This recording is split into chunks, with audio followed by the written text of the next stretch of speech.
সময় যেন মানে দুঃখী থাকতো এর একটা কারণ সবসময় উত্তরবঙ্গের মানুষ এটা বুঝতে পারতো যে কোনো না কোনো জায়গায় গিয়ে উত্তরবঙ্গ নিয়ে বড় বড় কথা বললেও বিগত সরকার সবসময় ডিসক্রিমিনেশন করার চেষ্টা করে।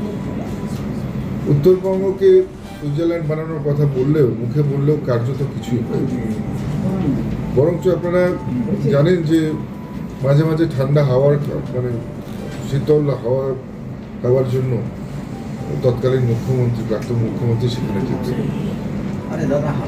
কিন্তু উত্তরবঙ্গের প্রকৃত ডেভেলপমেন্ট করতে চাইলে তো উত্তরবঙ্গের বাজেটকে বাড়াতে হতো। উত্তরবঙ্গ উন্নয়নের যে বাজেট এতদিন পর্যন্ত ছিল কলকাতার একটা ফ্লাইওভারের বাজেটের থেকে ফ্লাইওভার তো দূরে থাক, কলকাতার একটা পার্টিকুলার কয়েকটা ওয়ার্ডের বাজেটের থেকে।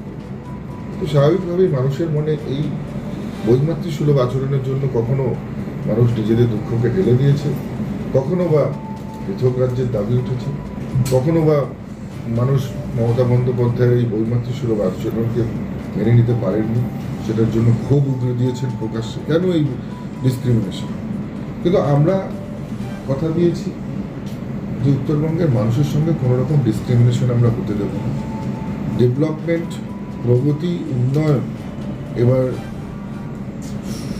সমস্ত পুরো পশ্চিমবাংলার প্রত্যেকটা প্রান্তিক ক্ষেত্রে যেমন হবে উত্তরবঙ্গের ক্ষেত্রেও হবে। পাশাপাশি আমরা এর আগেই আমরা সংকল্পপত্রে জানিয়ে দিয়েছি যে উত্তরবঙ্গে এইমসের মতন ওয়ার্ল্ড ক্লাস চিকিৎসা ব্যবস্থা যেমন হতে চলেছে, পাশাপাশি আইআইটি এবং আইএমসের মতন এত বড় মাপের ইনস্টিটিউট, শিক্ষা ইনস্টিটিউট উত্তরবঙ্গে হতে চলেছে। আরেকটা যে পরিবেশ